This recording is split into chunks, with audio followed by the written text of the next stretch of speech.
Hi hello నేను మీ రామ్మోహన్. మీ అందరికీ బాగా సుపరిచితమైన వార్త. గత 10 రోజులుగా మన తెలుగు రాష్ట్రాల్లో ఎక్కడ చూసినా ఇదే వార్త. ఎక్కడ ఏ ఇంట్లో చూసినా ఇదే డిస్కషన్.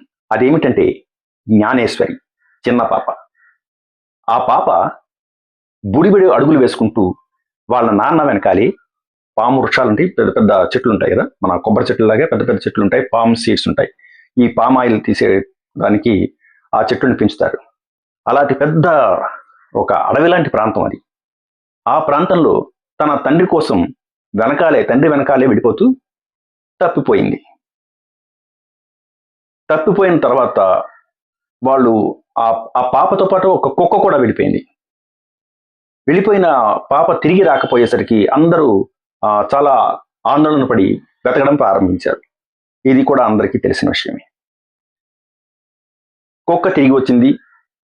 ఆ కుక్కను చూసి కుక్కతో పాటు పాప కూడా వస్తుంది అనుకున్నారు. పాప రాలేదు. కుక్కకి ఒంటి మీద గాయాలున్నాయి. అంటే కుక్కని ఎవరో కొట్టి ఆ పాపను తీసుకెళ్లిపోయి ఉంటారు అనే ఒక డౌట్ అయితే అందరూ వచ్చారు. అయితే ఇక్కడ సమస్య ఏంటంటే ఆ పాప అడవిలో వెళ్తున్నప్పుడు ఎవరైనా ఎత్తుకుపోయారా, లేక అడవి జంతువులు ఎత్తుకుపోయాయా? ఈ 2 కోణాల్లో కూడా అందరూ ఆలోచించారు. ఆ అడవంతా గాలించారు, అంగుళం గాలించారు, ఆ తోటంతా గాలించారు. 400 ఎకరాల తోటలో మొత్తం అంగుళం గాలించారు. అలాగే దానికి పైన అవతల వైపు కొండల మీద కూడా వెతికారు. అది చాలా పెద్ద కొండ. చాలా ఆ కొండ కాదు అసలు, అక్కడ నుంచి అంతా అడవి. ఇంకా ఆ అడవంతా కూడా చిట్టడవి అంటారు అది. అక్కడ కూడా చాలా మట్టుకు ట్రై చేశారు వెతకడానికి. కానీ అంత దూరం ఆ పాప వెళ్ళదు. ఆ పాప ఒకవేళ నడుచుకుంటూ వెళ్ళినా కూడా మహా అయితే 1 కిలోమీటర్ దూరం, అంతకన్నా వెళ్ళదు ఆ పాప. ఒకటి, ఆ పాపను ఏవైనా అడవి జంతువులు ఎత్తుకుపోయి ఉండాలి, లేదా ఎవరైనా తీసుకుపోయి ఉండాలి. మరి అక్కడ అంత సంచారం ఉంటే గనక తీసుకు వెళ్ళిపోయి ఏదైనా ఒక వెహికల్లో పెట్టి ఎక్కడికో పట్టుకుపోయే అంత పరిస్థితి అక్కడ ఉందా? అక్కడ అసలే సంచారం తక్కువ. ఒకవేళ ఎవరో ఒకళ్ళో ఇద్దరు అలా తీసుకుని వెళ్తుంటే మరొకటి కంటపడేది కదా. సో ఎవరి కంట పడలేదు అంటే అది ఏ విధంగా సాధ్యమవుతుంది? అంటే వాళ్ళు ఏదైనా ముసుగేసి మూట కట్టి తీసుకెళ్తే తెలియకపోవచ్చు. ఏమో మనం చెప్పలేం కదా. వెధవ పనులు చేసేవాళ్ళు వాళ్ళకి దగ్గర రకరకాల ఉపాయాలు ఉంటాయి కదా. ఒకవేళ పోనీ అలా కాదనుకుంటే అడవి జంతువులే పట్టుకెళ్ళి ఉంటే, అక్కడ ఉన్న ఫారెస్ట్ ఆఫీసర్స్ చెప్పిన దాని ప్రకారం ఆ ఏరియాలో ఇలాంటి క్రూర మృగాలు ఏమి ఉండవు, చిన్న చిన్న జంతువులు, దుప్పెలు అలాంటివి ఉంటాయి, అడవి పందులు ఉంటాయి అని చెప్పారు. ఒకవేళ అదే అయితే గనక పాప ఆనవాళ్ళు కనిపిస్తాయి కదా. ఒకవేళ అడవి జంతువులు ఏమైనా ఆ పాప మీద అఘాయిత్యం చేసి పట్టుకుపోతుంటే గనక ఆ ఆనవాళ్ళు అయితే కనిపిస్తాయి కదా. అటువంటి ఆనవాళ్ళు ఏమి లేవు. సో ఆ పాప మాత్రం అడవి జంతువులకు ఖచ్చితంగా గురై ఉండదు. దారి తప్పిపోయి ఉంటుంది. ఏదో తుప్పల్లోకి అడవుల్లోకి వెళ్ళిపోయి, ఒకవేళ అలాంటివి ఏమైనా జరిగి ఏ కొండ సెలవుల బారిన పడిందో అది మనం చెప్పలేము. అయినా అంగుళం గాలిస్తున్నారు. ఒకవేళ ఆ పాప అలా వెళ్ళి ఉన్నా కూడా ఎంతో దూరం వెళ్ళలేదు కదా. అప్పుడు ఏ కొండ సెలవు బారిన పడినా కూడా ఆ పరిసర ప్రాంతాల్లోనే ఉంటుంది. కాబట్టి ఇప్పటి వరకు ఈ మెటల్ డిటెక్టర్ పెట్టి కూడా సెర్చ్ చేశారు, కానీ దొరకలేదు కదా. ఆ కుక్క తిరిగి తీసుకొచ్చిన కుక్కని మళ్ళా దానికి GPS అమర్చి ఆ విధంగా ఏమైనా పాపని ట్రేస్ చేయొచ్చేమో అనుకున్నారు. కానీ దురదృష్టవశాత్తు ఆ కుక్క చచ్చిపోయింది. సో ఇక్కడ వరకు ఈ న్యూస్ ఒకలాగుంది. కానీ మన సోషల్ మీడియాలో రకరకాలుగా వార్తలు, ఎవరి అభిప్రాయాలు వాళ్ళవి, ఎవరి ఊహాగానాలు వాళ్ళవి. ఈ ఊహాగానాలతో నిజంగా చూసే వాళ్ళకి సోషల్ మీడియాలో, యూట్యూబ్ ఛానల్స్, మరి ఇన్స్టాగ్రామ్ ఎలా ఉందో నాకు తెలియదు, కానీ అసలు అవి సెర్చ్ చేస్తుంటే ఆ వీడియోలు విన్న వాళ్ళకి పిచ్చెక్కిపోతుంది అన్నమాట. ఒక్కొక్కడు ఒక్కొక్క ఒపీనియన్ చెప్తున్నాడు, ఒక్కొక్కడు ఒక్కొక్క ఊహాగానాలు చేస్తున్నారు. తల్లిదండ్రులే చంపేశారంటాడు ఒకడు, లేదంటే 2 ఆడపిల్లలు పుట్టడం వల్ల ఈ 2వ పాప భారం అయిపోతుంది కాబట్టి మొదటి పాపని ఎవరికో అమ్మేశారంటాడు ఒకడు. ఒకటి తల్లిదండ్రులే చంపేశారు, లేకపోతే తల్లికి తెలియకుండా తండ్రి చంపేశాడు, తండ్రికి తెలియకుండా తల్లి చంపేసింది. ఏమిటేమిటో అసలు వీళ్ళ అభిప్రాయాలు, వీళ్ళ ఊహాగానాలు నిజంగా చాలా ఘోరంగా ఉంటున్నాయి. అయితే అలా ఘోరంగా ఉండడానికి కూడా కొంత రీజన్ ఉంది. ఎందుకంటే ఈ మధ్య కాలంలో జరుగుతున్నవి అలాంటివే కదా. తల్లిదండ్రులు పిల్లల్ని ఆ, ఎక్కడెక్కడో వాళ్ళ ఏవో ఆలోచనలతోని ఆ, ఈ పిల్లల మీద వాళ్ళ అఘాయిత్యాలు చేస్తున్నారు, పిల్లల్ని చంపేస్తున్నారు, లేకపోతే అమ్మేస్తున్నారు. ఇలాంటి వార్తలు చాలా వస్తున్నాయి. సో ఇదే థియరీని ఈ స్టోరీకి కూడా అప్లై చేసేస్తున్నారు వీళ్ళు. కానీ అది కాదు. ఆ పిల్లని వాళ్ళు ఎంతో ముద్దుగా చూసుకుంటున్నారు. ఆ పిల్ల పాపం అడవిలో దారి తప్పిపోయింది. దారి తప్పిపోయిన ఆ పాప అడవి జంతువుల బారినైతే పడలేదు. ఖచ్చితంగా అది అక్కడ ఉన్న అంగుళం అంగుళం గాలిస్తున్న ఆ ఫారెస్ట్ డిపార్ట్మెంట్ వాళ్ళు అయితేనే, పోలీసులు అయితేనే, వాళ్ళంతా చెప్తున్నది ఏంటంటే ఈ పరిసర ప్రాంతాల్లో అటువంటిది ఏం జరగలేదు, అడవి జంతువుల బారిన పడలేదు. అటువంటి పరిస్థితుల్లో ఏమవుతుంది? అడవి జంతువుల బారిన పడలేదు, ఓకే, ఎవరైనా ఎత్తుకుని పోయి ఉండాలి. అప్పుడు మరొకళ్ళు దిగారు రంగంలోకి. వాళ్ళెవరు? జ్యోతిష్యులు, స్వామీజీలు, సమ్ మంత్రగాళ్ళు, ఏదో అంటే వాళ్ళకి ఏ టైటిల్ ఇద్దామో మనకు తెలియదు.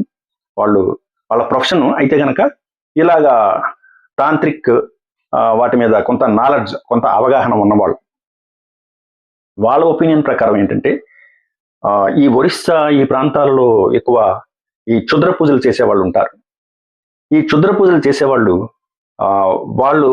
వాళ్ళ తాలూకా వీటిని సంతృప్తి పరుచుకోవడం కోసం కానీ, లేదా కొత్తగా ఇంకా ఏమైనా సాధన చేయడం కోసం కానీ ఇలాగ నరబలులు ఇస్తూ ఉంటారు, లేకపోతే పిల్లల్ని తీసుకుపోయి క్షుద్ర పూజలకి వాడుకుంటారు అని ఒక కాన్స్పిరసీ, ఒక నమ్మకం అయితే ఉంది. అది కొట్టిపారేయవలసిన విషయం కాదు. ఎందుకంటే మన ఈ ప్రాంతాల్లో అటువంటి వాళ్ళు ఉన్నారు, అలా సాధన చేసేవాళ్ళు ఉన్నారు, బలులు ఇచ్చేవాళ్ళు ఉన్నారు. క్షుద్ర దేవతలు ఉన్నాయా లేదా అవి పక్కన పెడదాం, కానీ వాటి కోసం ఇలా పిల్లల్ని ఎత్తుకుపోయే వాళ్ళు, అఘాయిత్యాలు చేసేవాళ్ళు అయితే ఖచ్చితంగా 100కి 100 పాళ్ళు ఉన్నారు. సో అలాంటి వాళ్ళు ఒకవేళ పాపను తీసుకుపోయి ఉంటే ఈ అమావాస్య అర్ధరాత్రి లోపు ఏదైనా ఇటువంటి బలుడిచ్చే కార్యక్రమాలు కానీ, లేకపోతే క్షుద్ర పూజలకు వినియోగించే పని కానీ ఏమైనా చేసే అవకాశం ఉంది. ఒకవేళ అది జరిగితే గనక ఎలా తెలుస్తుంది? వాళ్ళు ఈ ప్రాంతంలోనే చేస్తారని గ్యారంటీ ఏంటి? వాళ్ళు ఎక్కడికో తీసుకుపోయి చేసి ఉండొచ్చు. ఏ ఒరిస్సా ప్రాంతంలోనో, మరెక్కడో, ఏ మారుమూలో, ఎవరికి తెలియని నిర్జన ప్రదేశంలోనూ, లేకపోతే ఎక్కడైనా 4 గోడల మధ్యలోనూ చెయ్యొచ్చు కదా. సో అప్పుడు ఎలా తెలుస్తుంది? హైలీ ఇంపాసిబుల్ కదా. మనం పాజిటివ్ ఎంత ఆలోచిస్తున్నామో నెగిటివ్ కూడా అంతే ఆలోచించాలి. అటువంటి పరిస్థితుల్లో మనం తెలుసుకోవడం, కనిపెట్టడం కూడా అసాధ్యం. అలాగని కనిపెట్టద్దు, వెతకద్దు అని కాదు, వెతకాలి. కానీ ఆ వెతుకులాట మధ్య వ్యక్తుల్ని వాళ్ళ పేర్లతోని నిందించకూడదు, వాళ్ళ జీవితాల మీద ఎటువంటి ఇబ్బందులు కలుగజేయకూడదు. ముఖ్యంగా తల్లిదండ్రులని, వాళ్ళ బాధలు వాళ్ళకు ఉన్నాయి. అయితే ఈ పాప నిజంగా అలాంటి మంత్రగాళ్ళ చేతిలో పడితే గనక ఎవరో ఒకరు చూసుంటే ఆ పాప అదృష్టం బాగుండి ఆమె దొరుకుతుంది. ఎందుకంటే వాళ్ళు ఆ పాపకు హాని చేయరు, ఆ పాపను చాలా జాగ్రత్తగా చూసుకుంటారు. కాబట్టి అలాంటి మంత్రగాళ్ళ చేతిలో పడి ఉంటే గనక ఈ అమావాస్య అర్ధరాత్రి లోపు ఆ పాప దక్కే అవకాశం ఉంది. లేదు, వాళ్ళు బలుడిచ్చే టైప్ కాకపోతే వాళ్ళు మరొక క్షుద్ర విద్యల కోసం ఆ పాపను వినియోగించుకుంటే చెప్పలేం, ఏం జరుగుతుందో మనం ఊహించలేం. ఇంకొకటి ఏంటంటే ఈ తిరిగి వచ్చిన కుక్క అది కూడా చచ్చిపోయింది. సో ఆ కుక్క చచ్చిపోయినప్పుడు దానికి 2 థియరీలు. మళ్ళా ఏంటంటే మంత్రగాళ్ళ థియరీ ఏంటంటే ఆ కుక్కకి కూడా ఏదో చేశారు, ఒక శక్తిని ప్రయోగించి ఆ కుక్కని ఎలాగా పిచ్చిదానిలాగా చేసి చంపేశారు అని వాళ్ళ థియరీ. ఇంకొక థియరీ ఏంటి, ఆ కుక్క నెత్తి మీద గట్టిగా ఎవరో మోదారు, దానివల్ల అది పిచ్చెక్కిపోయింది, దానికి ఏమీ తోచడం లేదు, విచిత్రంగా ప్రవర్తిస్తుంది, తర్వాత నెమ్మదిగా చచ్చిపోయింది. ఇదొకటి. ఇంకా మన ఒక డిజిటల్ ఛానల్ మహానుభావుడు అతడు చెప్తున్న థియరీ ఏంటంటే ఆ పాప తల్లే ఆ కుక్కకి విషం పెట్టి చంపేసింది. అసలు ఆ పాపే ఈ పాపని ఏదో చేసింది. ఈ పాప తప్పిపోవడానికి తల్లిదండ్రులే కారణం, ఈ పాప చనిపోవడానికి తల్లిదండ్రులే కారణం. ఇలాంటిది ఏదో కొత్త థియరీని అతడు చెప్తున్నాడు. మనిషికి ఎవరికి నచ్చిన థియరీ వాళ్ళు చెప్తున్నారు. కానీ వాస్తవం ఏంటి అన్నది ఎవరికీ తెలియదు. ప్రతి వీడియోలోని నేను నోటీస్ చేస్తున్నాను. నేను కూడా అన్ని వీడియోలు అందరివి చూస్తున్నాను. అన్నీ కూడా ఒక దగ్గర ఆగిపోతున్నాయి. ఏంటంటే పాప ఇంకా దొరకలేదు, పాప కోసం ఇంకా వెతుకుతూనే ఉన్నారు. కంటెంట్ అయితే చివరికి తేల్చేది అక్కడికే. ఇంకా వెతుకుతున్నారు. ఎప్పుడు దొరుకుతుందో తెలియదు. పాప తొందరగా దొరకాలి, అదే అందరి ఆశ.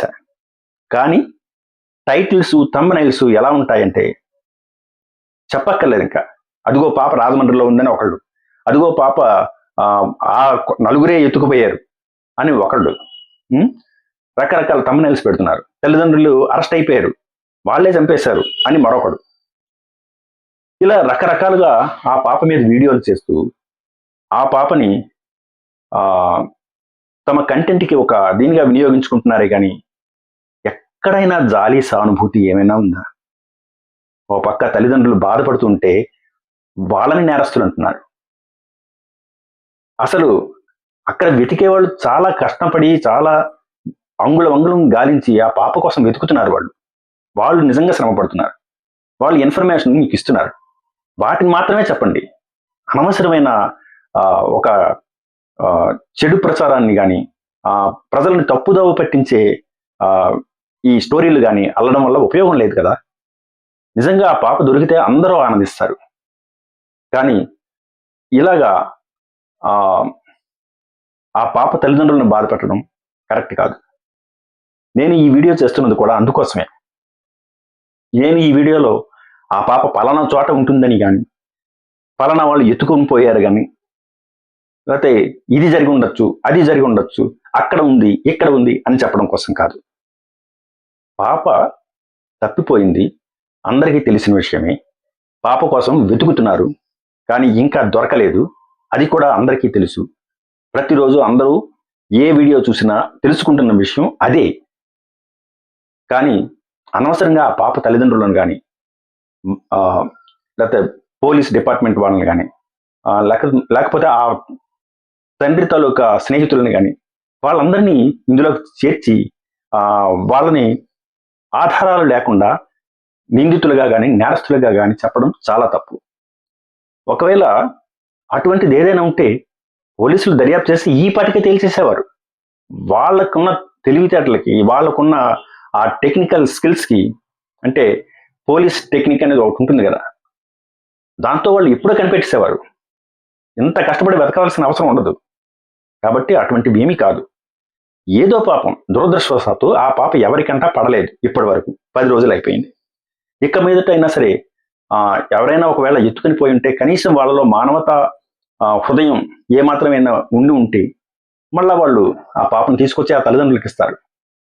లేదా ఎవరికంటైనా పడితే ఆ పాపను ఎత్తుకుపోయారు, పలానా వాళ్ళు, పలానా దగ్గర ఉంది ఆ పాప అంటే ఇంత ప్రచారం జరుగుతుంది కదా, ఏ ఒక్కరికైనా సరే ఆ పాపను గుర్తుపట్టగలిగితే కనుక తీసుకొచ్చి వీళ్ళకి అప్పగించాలని అనిపిస్తుంది కదా. ఆ హోప్తోని ఈ వీడియోని నేను ముగిస్తున్నాను. ధన్యవాదాలు.